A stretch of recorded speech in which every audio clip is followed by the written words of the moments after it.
Good morning. My name is Rebecca. Welcome to our Sunday Dharma service and meditation. I woke up this morning thinking about friendship and how it changes as we get older. In my 20s, teens and 20s, I had a friend who, in order to make herself feel better, put me down all the time. In fact, I did the same to her. Mutual harm. Now, when I encounter somebody who has that tendency, because of my practice here, it's very easy to walk away. I don't need that kind of friendship anymore, nor do I need to do that to anyone anymore. Currently, I have friends who shore me up when I need support, who let me take care of them, and who call me out when I'm judgmental, and many who are equally interested in following this middle way. So everything's impermanent, everything changes, including my current friendships will change. So for now, I'm just going to sit here and be aware of how grateful I am for fellow beings.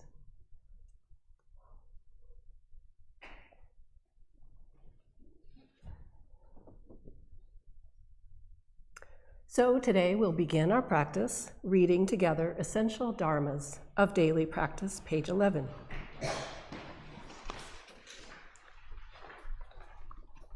The mind is originally free from disturbance, but disturbances arise in response to sensory conditions. Let us restore the equanimity of our true nature by letting go of disturbances. The mind is originally free from delusion, but delusions arise in response to sensory conditions.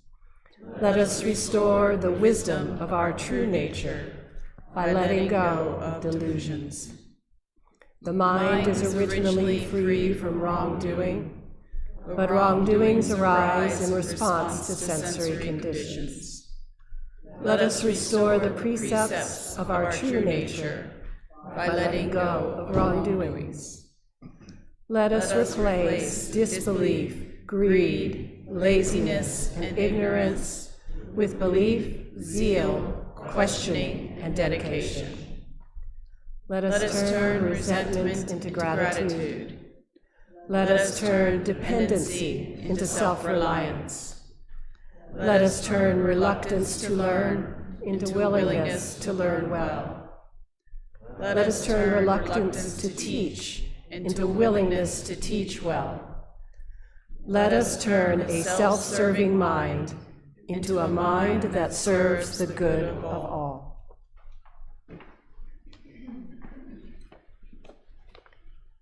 Now let's prepare our bodies and minds for meditation with a little Qi Gong. Stand up behind your mats.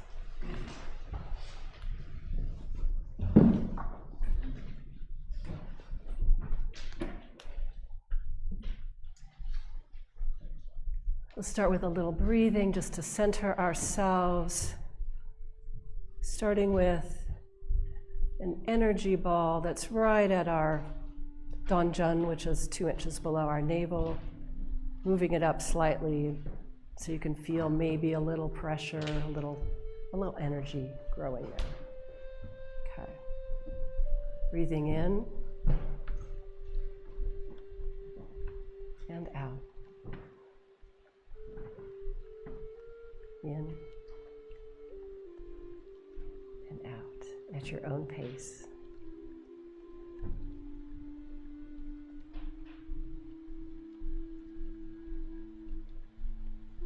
Turn it over. In. Out.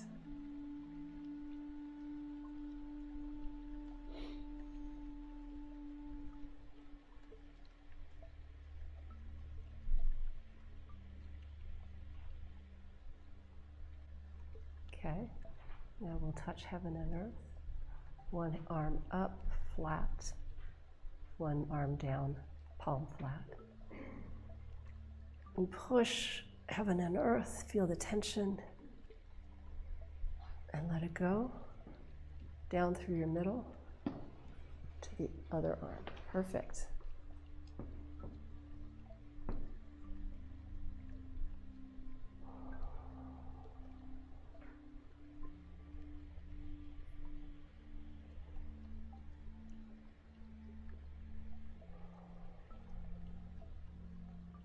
One more.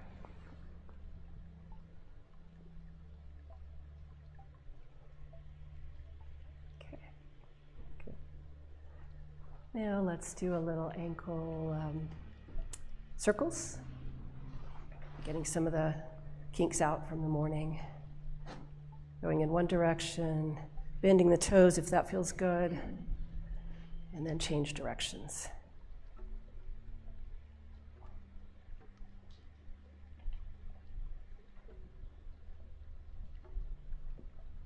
Other side.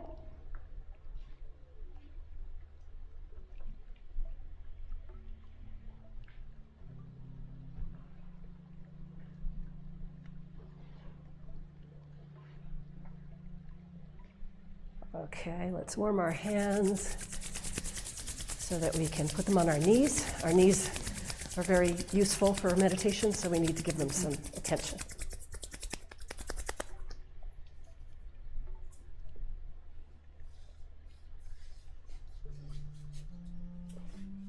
And knees in a circle.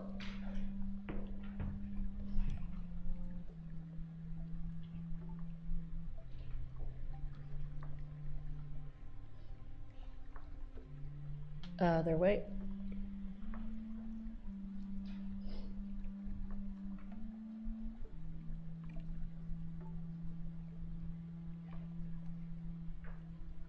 Okay. Hands at hips. Hips in a circle. And here we're not moving our torso as much as just our hips.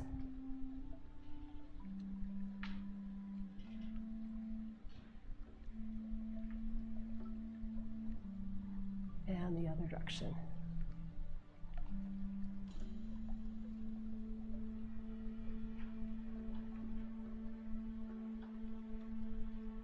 Okay, moving up to shoulders, we'll do elbow circles. You can start small and get wider, bigger if you wish.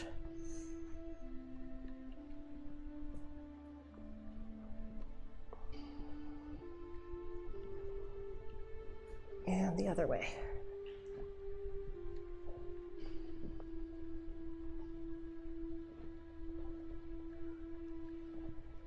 Good. Now neck, chin to chest, and do neck circles or half circles, whatever feels good for you.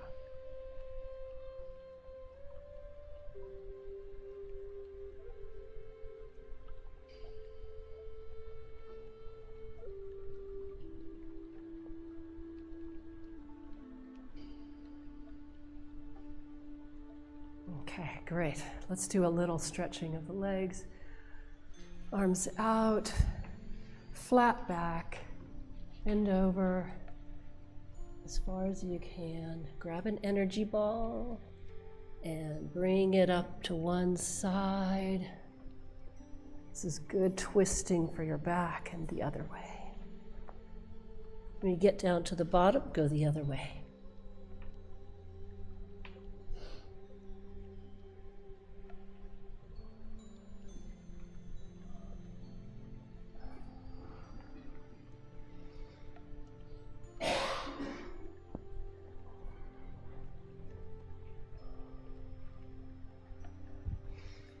Up.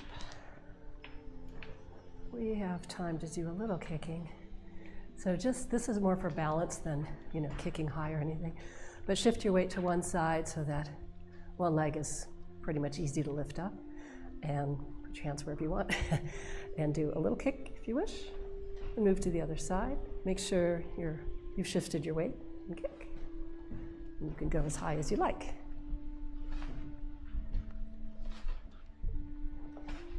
Ooh, nice. Good. All right. everybody's favorite. All right, another favorite. This is more to get our energy going and then calm down for meditation. Cup hands, and we're going to wake ourselves up, pat our bodies.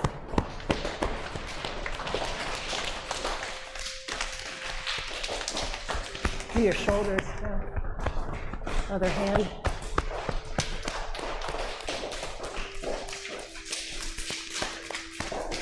Chest. Down. John, wake it up. Lower back. Down the legs.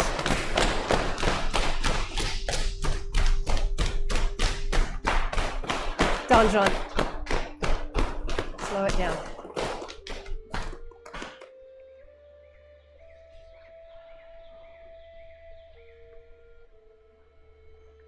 Feel the tingling, the energy you've just created.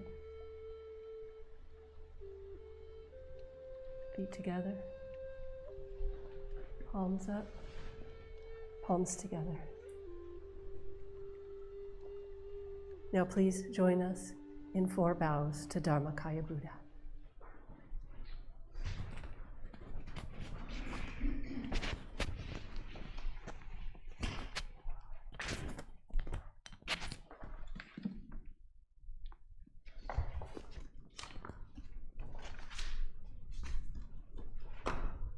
You may stand for the standing bow, or welcome to the floor, kneeling down bow.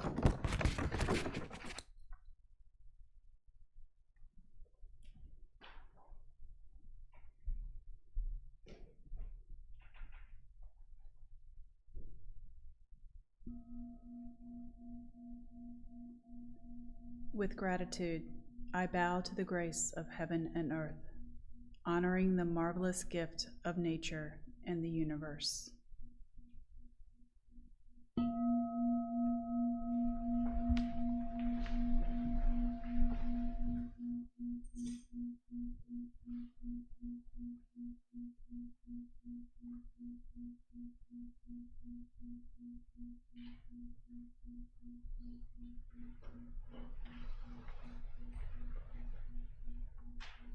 With gratitude, I bow to the grace of parents, ancestors, and everyone who has given me life and nurtured me.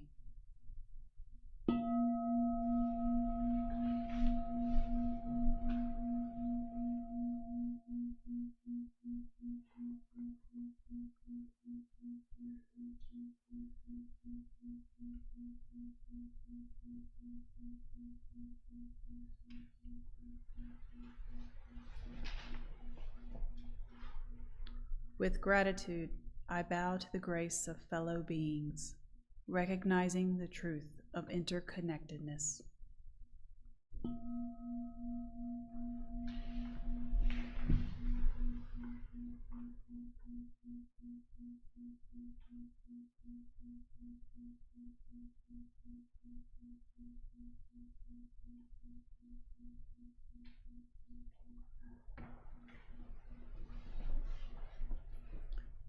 With gratitude, I bow to the grace of laws, which guides us, protects us, and promotes justice.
Meditation is simple and easy.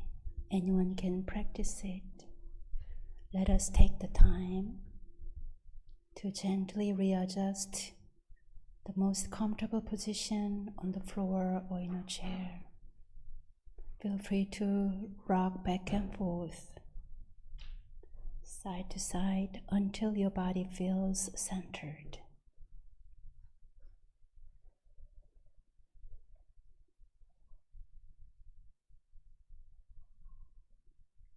Scan your entire body to see if there is any tension. Recognizing the tension is the very first step for meditation. As soon as we are aware of any tension or uneasiness, we are able to embrace it and let go of that tension. Any tension in our face, in our neck, shoulders, or any tension in our thoughts, mind, or feelings.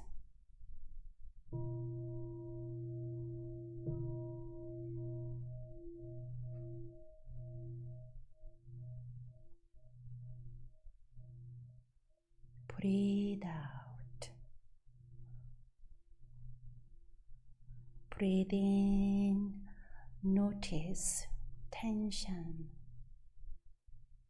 Breathe out, release. Breathe in, notice any uneasiness. Breathe out.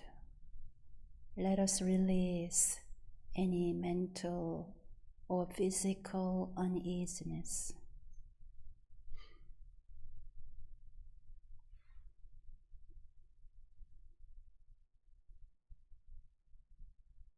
Come back to our body again. It is okay to slouch a little bit if that feels more natural to you. If your body agrees, yet gradually sit up tall and taller, and notice any strong grounding energy around your lower back and your heart and chest opening.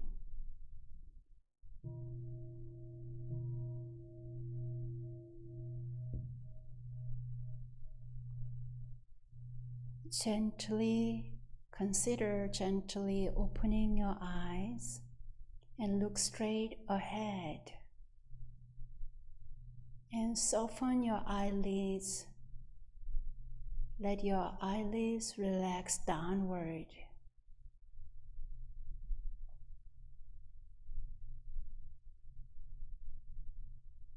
By doing so, you can feel your ears nicely aligned with your shoulders. Then you gently tuck your chin in, slight kind of pulling and tucking in your chin, so you feel more aligned sitting body. While doing so, let the tip of your tongue rest on the roof of your mouth.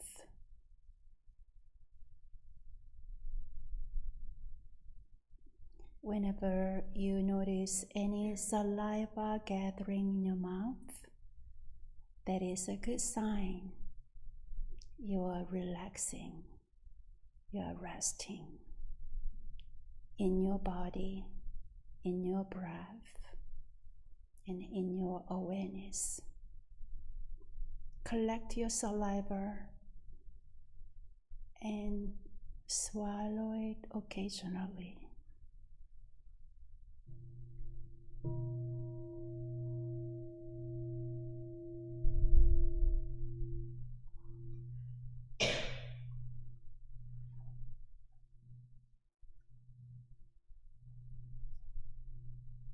How grateful we are to rest and sit quietly together.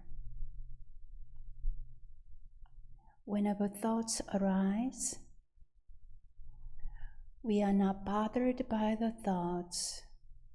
We breathe in and embrace any thoughts, and breathe out, release. There are many other opportunities that we can think about our thoughts, but now for next about 20 minutes or so, let us simply give a good break of our mental activities. Stay awake in our inner calm. How grateful we are to be here now with this spirit of awareness of our ever calm, ever alertness.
Chanting Yongju.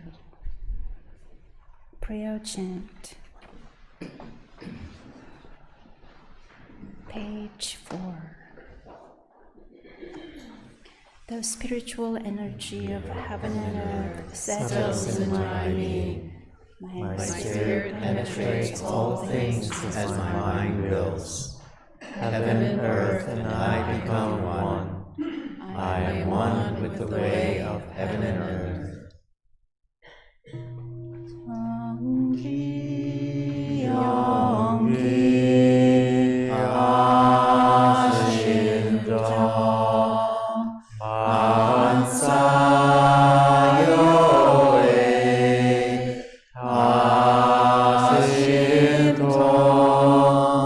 Chonjiyoa, Tongilche,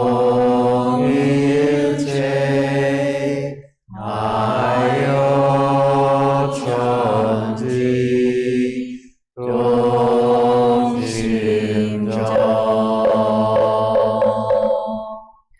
the spiritual energy of heaven and earth settles in my being. My spirit penetrates all things as my mind wills. Heaven, earth, and I become one. I am one with the way of heaven and earth. The spiritual energy of heaven and earth settles in my being. My spirit penetrates all things as my mind wills. Heaven, earth, and I become one.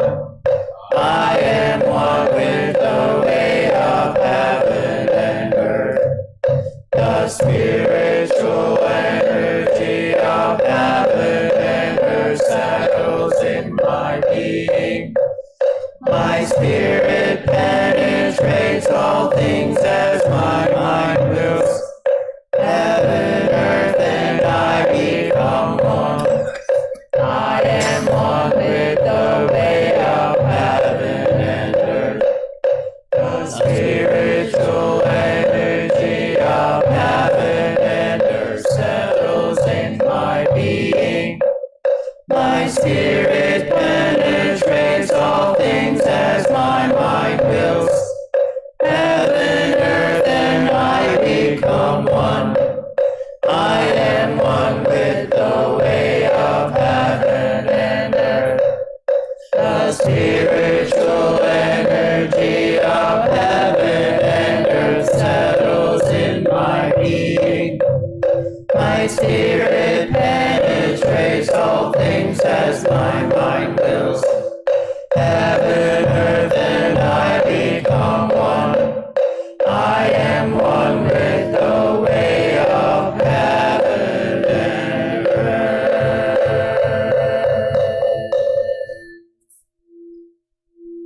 Please join your palms together. Join your hearts together to bless our month of July.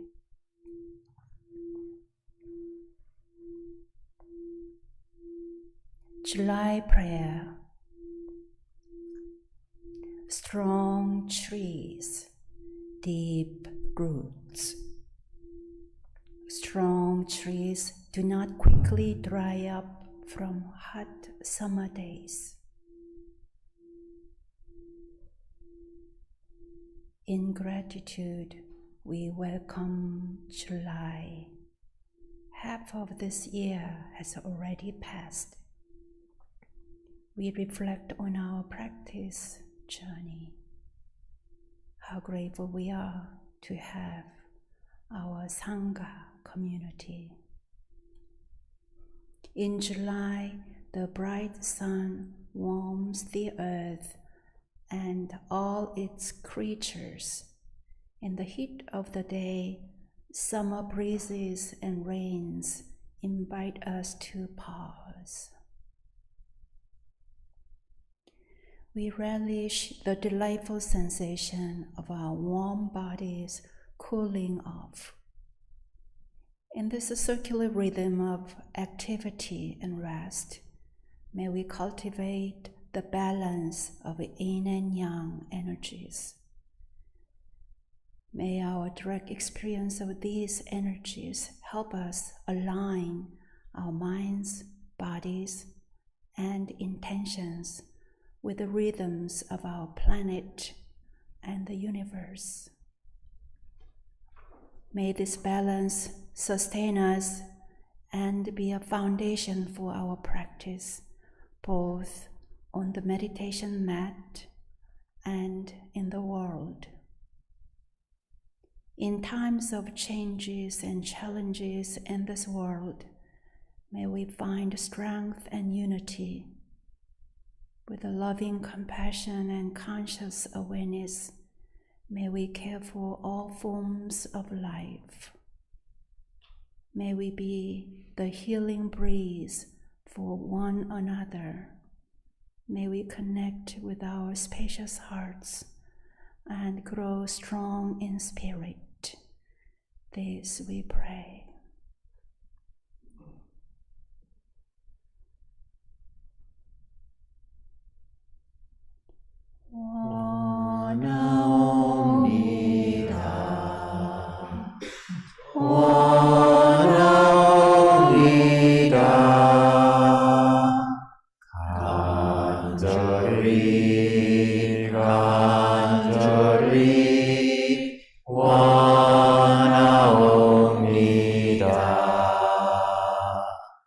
내 손길 닿는 곳 내 발길 머무는 곳 내 음성 멸치는 곳 내 마음 향하는 곳마다 우리 모두 다 함께 우리 모두 다 함께 성불제주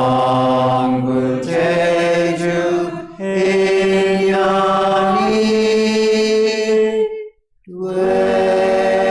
되어지랴.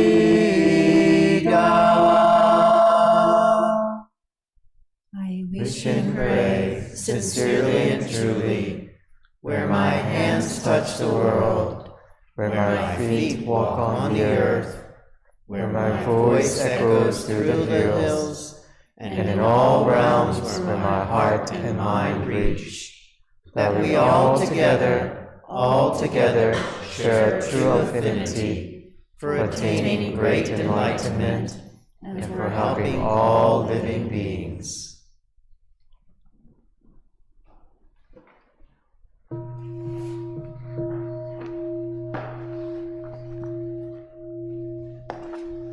Page 9. Ilwan Song Vow. Ilwan Song Vow. Ilwan is the realm of samadhi beyond words and speech, the gateway of birth and death, transcending being and non-being, the origin of heaven and earth, parents, fellow beings and laws, the true nature of all Buddhas, enlightened masters, unenlightened people, and sentient beings. Ilwan manifests as both permanence and impermanence, viewed as permanent. Ilwan unfolds into an infinite world that is ever abiding, spontaneous, just as it is, viewed as impermanence. Ilwan unfolds into infinite worlds through the cycle of formation, duration, decay, and extinction of the universe, and the birth, aging, illness, and death of all beings. The according to how we use our minds and bodies in the four forms of earth. We transform through the 6 realms of existence, progressing or regressing, with grace arising from harm or harm from grace. Therefore we unawakened beings vow to practice wholeheartedly, modeling ourselves after Won sung the Dharma Kaya Buddha by cultivating our minds and bodies deeply, knowing human affairs and universal principles thoroughly, and using our minds and bodies skillfully, thus progressing rather than regressing, and receiving grace rather than harm, until we attain the great empowerment of Won and become one with the nature of Won.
This morning, our good temple friend, Bob Brown, Won Buddhist, is going to share his Dharma talk, Should Won Buddhism Mix with Politics?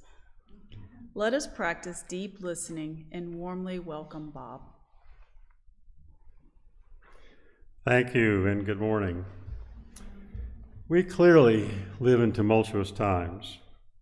There are world wars going on, famine and strife in many countries, and our own population is often at odds with each other over the politics of our own government.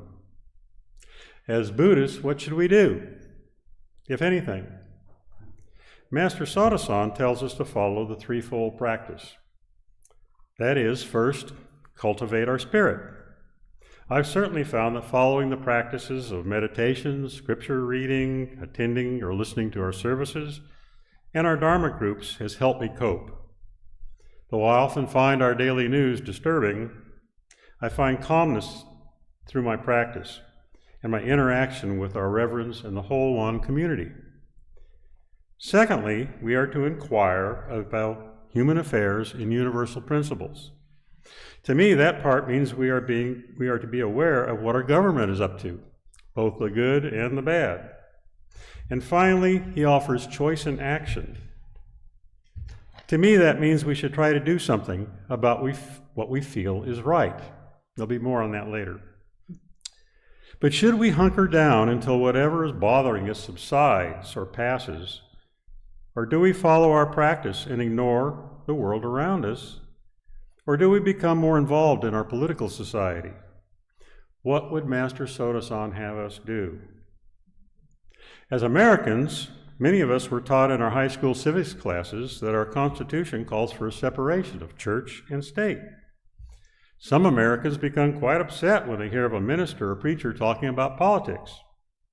On the other hand, some of our faith leaders, like Dr. Martin Luther King or North Carolina's own Dr. Reverend Barber, are famous for taking on political causes and criticizing political leaders. The Dalai Lama has openly criticized the government of Myanmar, as well as Buddhist leaders there, for their treatment of the Rohingyas. And while the Buddha provided us with the Eightfold Path as a guide for living, both he and Master Sotasan also gave us hope with the concept that all things are impermanent. More on that later. Master Sotasan has a lot to say about government. In our scriptures doctrine, our founding master said, "The way of religion and government steer the world can be compared to two wheels of a carriage. If the two wheels are completely worn out, or even if just one of them has some defect, or the driver's driving skills are poor, then the carriage won't run smoothly." He later continued, if religion and government are to steer the world well, they should guard against becoming damaged or corrupt in the course of time, and their leaders should apply laws and govern appropriately in accordance with the level of people's understanding. To me, this metaphor means it is up to us to have a knowledge of our religion and its leaders' actions, as well as an understanding and knowledge of our government's functioning and the efficacy of both. And as we consider this, we should be reminded that Master Sotasan said and wrote these things while Korea was under Japanese occupation. No doubt the manner in which his country was being ruled was of great concern to him. But he had to be very cautious about what he said and wrote at the time. Thus the metaphor. My wife Regan and I have at times gone door to door to register voters or distribute information about candidates that we supported. Some people will come to the door and say, "Oh, I'm not political," or "I don't vote." Regan has talked to women who say, "Well, my husband takes care of that." Perhaps these are some of the reasons our country ranks 31st in the world in voter turnout. Master Sotasan also said, even at the risk of your life, do what is right, no matter how much you dislike it. Personally, I think this is the most significant statement in all of our scriptures, and I've often contemplated this statement in respects to my own life. I feel it's helped me justify my actions earlier in life, and it's helped me to forgive myself for things I did that I thought were right at the time, like volunteering for the Marines in Vietnam, and also to question what I would do in future situations. But the question here is, as a Won Buddhist, what should I do about what I feel is right and wrong with our government? Our founding master leaves it to us to decide what is right. So what can or should we do? Well, First, we can register to vote and then go vote. We can donate money and time to political campaigns and political parties. There's a saying that all politics is local, and that's true. The decisions made by your local city and county government and your school board may affect you personally more than national or international politics. In addition to voting, you can always contact your city council, the school board, the mayor, and of course your state and federal legislators, and even the president. But also, don't forget your state and federal agency heads and the governor. It's often well to know the chairs of governmental committees that may be especially important to you.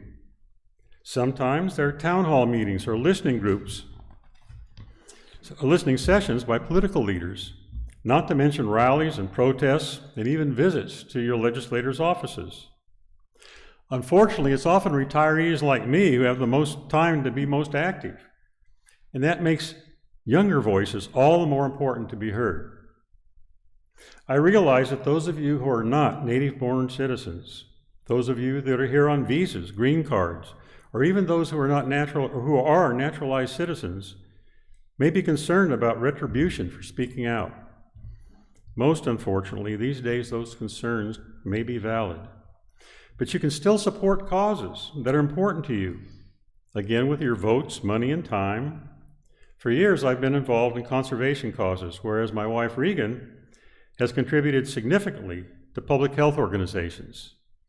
These organizations are non-governmental organizations, or NGOs, which by law cannot be political. The columnist David Brooks, author of the book How to Get to Know People, has suggested that all the things I've just suggested here are far less important than doing one thing, talking to someone you disagree with. No doubt that can be the biggest challenge of all. We all shy away from conflicting conversations, and most of us are not skilled at interacting peacefully with those who have opinions other than our own. Again, our threefold practice can help us approach such conversations more knowingly and more calmly. And finally, our founding master said, if one seeks the Dharma by renouncing the secular world or separating oneself from the way of humanity, hoping to attain superpowers, that is in fact a perverse path. Master Sotasan lived during a time of great oppression in Korea. He had to be careful. But to me, his metaphors and comments suggest that we do what we can for what is right. Naturally, each of us has our own limits of comfort in becoming politically active. But his guidance has given me the strength and resolve and actually the courage to speak out and protest when necessary, for the truth that I think is right. And one more word about impermanence. My grandparents were born in the little town of Red Bluff, Northern California, just before 1900. They lived through World War I, the Depression, World War II, and the 60s, which included Vietnam, the assassinations, Watergate, and the race riots. But they've always were optimistic. Things have been worse, but they always got better. In fact, as children in the little town of Red Bluff, California, they heard on the radio of a pair of young fellows called the Wright brothers, who flew something called an airplane at Kitty Hawk, North Carolina. And yet they lived to see man walk on the moon and to fly in supersonic jet airliners. That's the nature of impermanence. So finally, perhaps we should remember what Mark Twain said.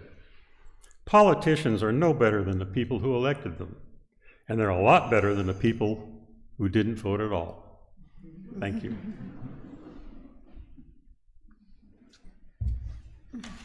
Oh, thank you, Bob, for that talk.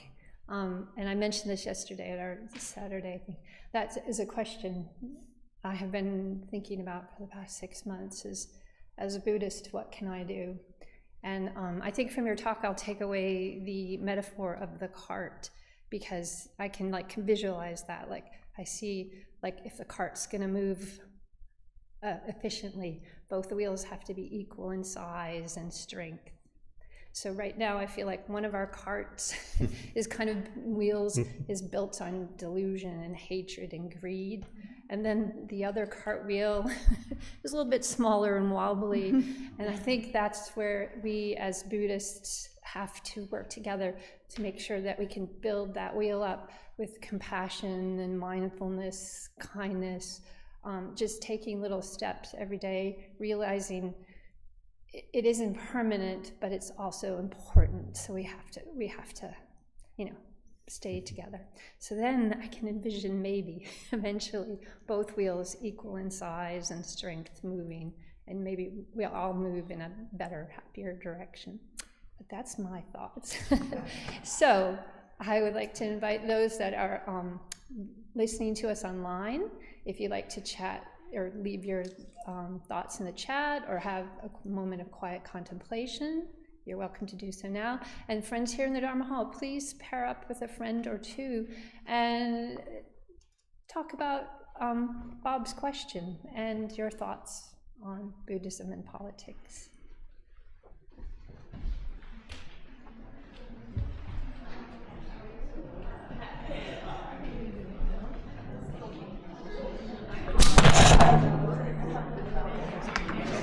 Yeah.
Some friends who joined us online share their feedback like this, comments.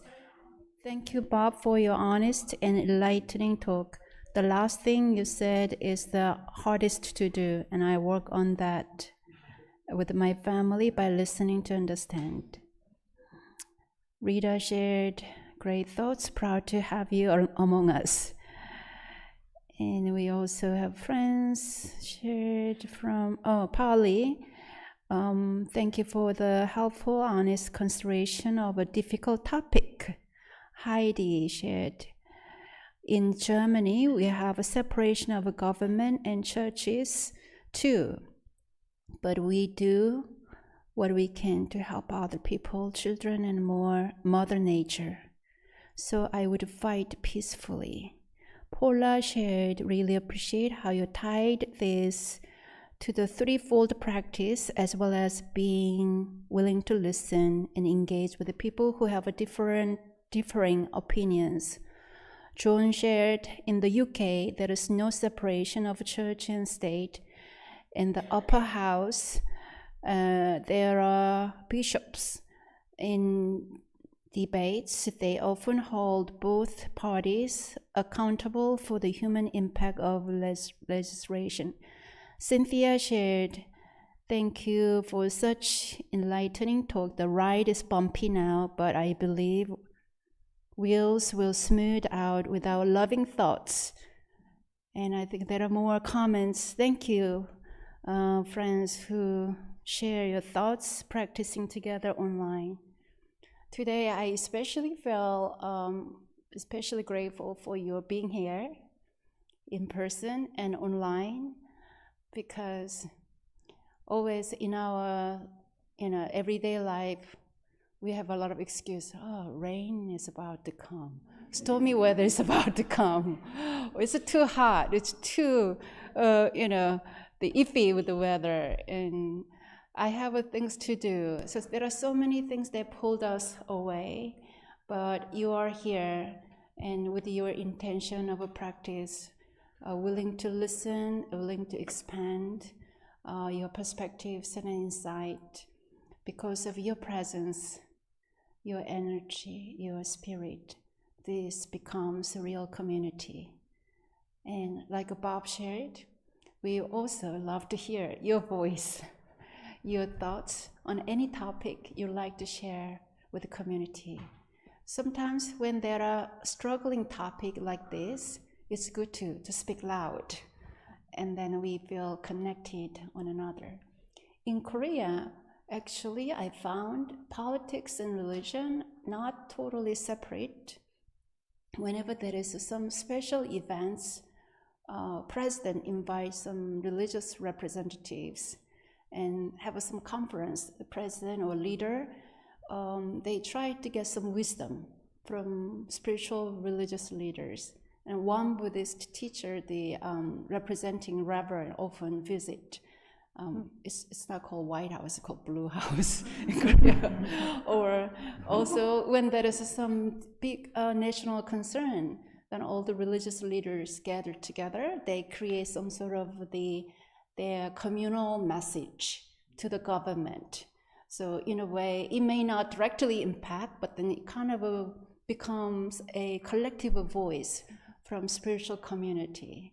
So in that sense, I found in Korea, it's not totally separate, but here, I'm still learning about this country. And then I wonder, contemplating what's the middle way. We cannot totally shut us down from what's going on, but we don't want to so much indulged into politics, because we want to maintain our authentic spiritual journey, but still we want to be aware of what's going on. That's another form of a practice of loving kindness and awareness. So Bob's talk today, in that sense, is a great introduction, and I hope we'll continue to contemplate and converse on this matter. Thank you. Thank you all. It has been lovely practicing with everyone this morning. We do have an intro class coming up to Won Buddhism and Buddhism, if you're interested in learning more. It is Saturday afternoon, September 13th in Chapel Hill. It will cover all the essential teachings of both traditional Buddhism and Won Buddhism. And coming up in August, we have a teen retreat. It's August 4th through 6th, so it's overnight, and they get to meditate and cook and sleep and craft together. I'm sorry, only a couple of you are eligible for this camp, but if you know anybody that is, please sign up. You can come, Karen, it's all right. You're sweet, you're young at heart. And if you are wanting a teen retreat for yourself, we do have an adult one. It will be Labor Day weekend, so it's starting August 31st through the 1st, and it's an overnight here at the temple, and is called the Happiness Retreat, and it's like adult summer camp. And you can register through the website, and it's truly a wonderful experience. Mm-hmm. Yep, there's eating and bracelet making. There's crafts and games, and it's like it's a happiness retreat. All right, and always we appreciate your kind donations that help our temple run here. And did you know that we have a sister temple in Raleigh, which is beautiful? It's and every Sunday they have a 4 p.m. Service, which you're welcome to join for more mindfulness and peace. Now let us turn to page 13 and bless each other with our morning prayer song. Dhammakaya Buddha, fourfold grace, I begin a new day in your presence. Today full of health and with peace of mind, may I walk along the path of the Buddha. Dharmakaya Buddha, fourfold grace, I begin a new day with your grace. Today gratefully and with gentle words, may I live in harmony with all those I meet. Dharmakaya Buddha, fourfold grace, I begin a new day with compassion. Today making the world a more loving place. May I do all that I can for one world. Let us bow to our online friends who join us through the little camera, or waving hands. See you next week.